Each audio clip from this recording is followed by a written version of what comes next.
कर्म क्या है। महात्मा बुद्ध ने अपने शिष्यों के साथ एक दिन बैठे थे तो महाराज बुद्ध के शिष्यों ने पूछा, कर्म क्या है। बुद्ध ने कहा, मैं तुम्हें एक कहानी सुनाता हूँ, इससे तुम्हें कर्म का ज्ञान होगा।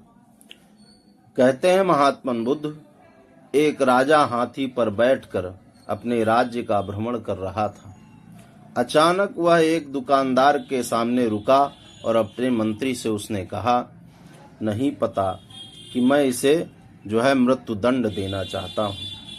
जब इस प्रकार कहा तो मंत्री ने सोचा कि स्वामी जी इसको मृत्युदंड क्यों देना चाहते हैं। यह सुनकर मंत्री को बहुत बड़ा दुख हुआ, लेकिन जब तक वह राजा से कोई कारण पूछता तब तक राजा उस दुकान से आगे बढ़ चुके थे। अनेक दिन मंत्री उस दुकानदार से मिलने के लिए एक साधारण नागरिक का वेश बनाकर उनकी दुकान पर पहुंचा और दुकानदार से ऐसे ही पूछ लिया कि व्यापार कैसा चल रहा है भाई तुम्हारा। दुकानदार चंदन की लकड़ी बेचता था। उसने बहुत दुखी मन से बोला, मुश्किल से ही कोई ग्राहक आता है और लोग उनकी दुकान पर आते हैं, चंदन को सूंघते हैं और चले जाते हैं। वे चंदन की गुणवत्ता की प्रशंसा भी करते हैं, परंतु खरीदते कुछ नहीं हैं। अब उनकी आशा केवल इस बात पर टिकी है कि इस राज्य का राजा जब मरेगा तो उसकी अंत्येष्टि क्रिया के लिए बहुत मात्रा में चंदन खरीदा जाएगा। वह आसपास अकेला ही चंदन का दुकानदार था, इसलिए उसे पक्का विश्वास था कि राजा की जब मृत्यु होगी तो ये चंदन की लकड़ियां मेरे यहाँ से अवश्य खरीदी जाएंगी। अब मंत्री की समझ में ये बात तो आ गई कि जरूर यह राजा को जान गए होंगे, राजा जी इस दुकानदार की भावना को समझ गए होंगे कि ये जरूर उनकी मृत्यु की प्रतीक्षा कर रहा है। इसलिए राजा ने कहा कि इसको मृत्यु दंड दूंगा। शायद दुकानदार के नकारात्मक विचारों की तरंगों ने राजा पर वैसा प्रभाव डाला होगा जिससे उसके बदले में दुकानदार के प्रति राजा के मन में नकारात्मक भावना की उत्पत्ति हुई। बुद्धिमान मंत्री ने इस विषय पर कुछ क्षण तक विचार किया, फिर उसने अपने पहचान और पिछले दिन की घटना बताए बिना कुछ चंदन की लकड़ियां खरीदने की इच्छा व्यक्त किया और दुकानदार बड़ा प्रसन्न हुआ। उसने चंदन को अच्छी तरह कागज में लपेटकर मंत्री को दे दिया। जब मंत्री महल में लौट आया और सीधा दरबार में गया और राजा जहां बैठे हुए थे वहीं जाकर चंदन की लकड़ी सूचना दिया कि आपको दुकानदार ने कुछ भेंट दिया है। राजा ने देखा वह भेंट क्या है। जब मंत्री ने उनके हाथ में दिया तो उन्होंने देखा खोलकर तो सुंदर चंदन की लकड़ियां सुगंधित थी। बहुत प्रसन्न हुआ राजा। प्रसन्न होकर उसने चंदन के व्यापारी के लिए कुछ सोने की मोहरें भिजवा दी। राजा का यह सोचकर अपने हृदय में बड़ा राजा को खेद हुआ कि मैं क्या सोचता था कि दुकानदार की मृत्यु कर दूंगा, इसको फांसी दूंगा।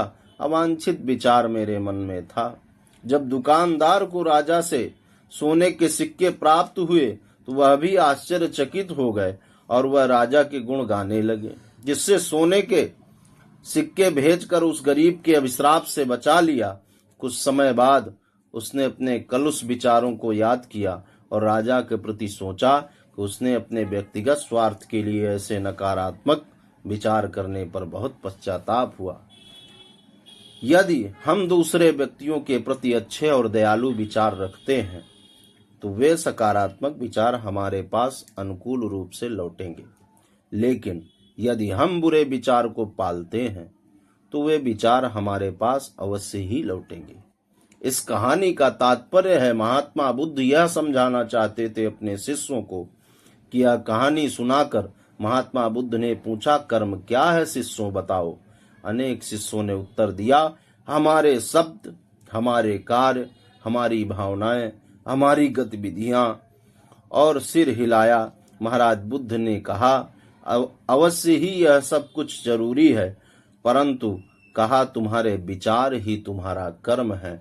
जैसा विचार करके कर्म करोगे वैसा ही शिव महापुराण अंतर्गत कर्म ही जीवन है की कथा और में कर्म आपको अगर बता उत्तम रहा हूं। होंगे उसकी भावनाएं उत्तम उपमन्यु होंगी पर तो अनुग्रह मनुष्य करने के अवश्य लिए ही महादेव उत्तम का कीर्ति सुरेश्वर प्राप्त जो करता अवतार हुआ था, उस सुरेश्वर अवतार की मैं कथा का वर्णन करता हूँ।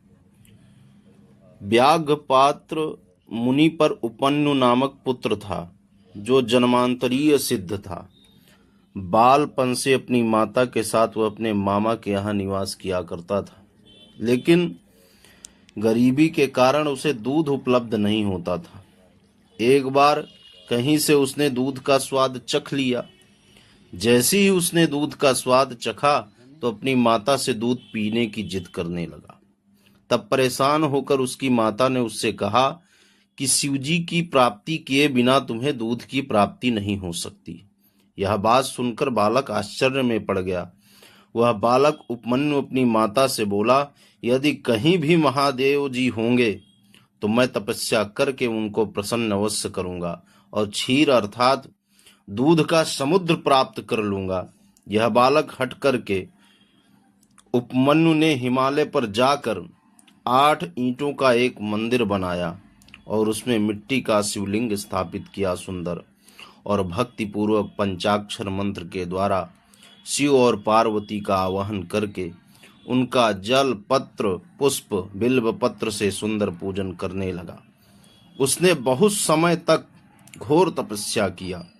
उस तप के तेज से चराचर लोग प्रज्वलित हो उठे। तब उनकी भक्ति की परीक्षा लेने के लिए भगवान शाम सदा शिव स्वयं पार्वती के साथ अपने स्वरूप को छिपाकर इंद्र और इंद्राणी के रूप में प्रकट हुए और उस तपस्वी उपमन्यु से बोले, बालक मैं इंद्र तुम्हारी तपस्या से बड़ा प्रसन्न हूँ और जो चाहो और मांग लो।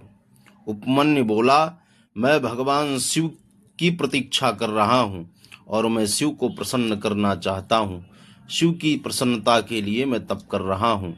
तब इंद्र वेशधारी शंकर जी की बुराई करते हुए कहा, तुम गुण रहित शिव जी को छोड़कर उसने तुम्हारा क्या कार्य हो सकता है, जिनके पास कोई गुण नहीं है, जो देवताओं से बाहर होकर पिशाच तत्व को प्राप्त हैं।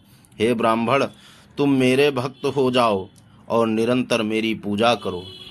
तुम्हारा सब प्रकार से कल्याण मैं अवश्य ही कर दूंगा। यह सुनकर उपमन्यु ने अपने धर्म से विघ्न उत्पन्न करने के लिए उनको आया जानकर इंद्र वेशधारी शिव से बोला, शिव निंदा में रत तुमने इस प्रकार उन देवाधिदेव को निर्गुण और पिशाच कहा है। तुम उन प्रकृति से परे ब्रह्म विष्णु और महेश्वर को उत्पन्न करने वाले और समस्त देवताओं के ईश्वर तथा रुद्र को नहीं जानते। ब्रह्मवादी उन्हें सत असत व्यक्त अव्यक्त नित्य एवं अनित्य कहते हैं। तत्वज्ञ उन्हें तत्वों का भी तत्व कहते हैं। तर्कज्ञ जहाँ से तर्क की उत्पत्ति होती है, सांख्य योग की उत्पत्ति होती है। उन भगवान शंभु को तुमने पिशाच तत्व कहा, जो तत्वों के भी तत्व कहे जाते हैं। मेरा निश्चित ही मैं शंभु के अलावा इस संसार में किसी देवता की प्रसन्नता के लिए भजन नहीं करता, और भगवान जब शिव प्रसन्न होंगे तभी मैं उनसे वरदान या कुछ मांगूंगा। उपमन्यु बोले, शिव की निंदा को श्रवण करते ही जो शीघ्र ही निंदा करने वाले का प्रतिकार ना करे, उसको अपना शरीर त्याग देना चाहिए। वह शिवलोक कभी नहीं जाता। इसलिए हे सुराधम, अब दूध के विषय की मेरी इच्छा नहीं रही।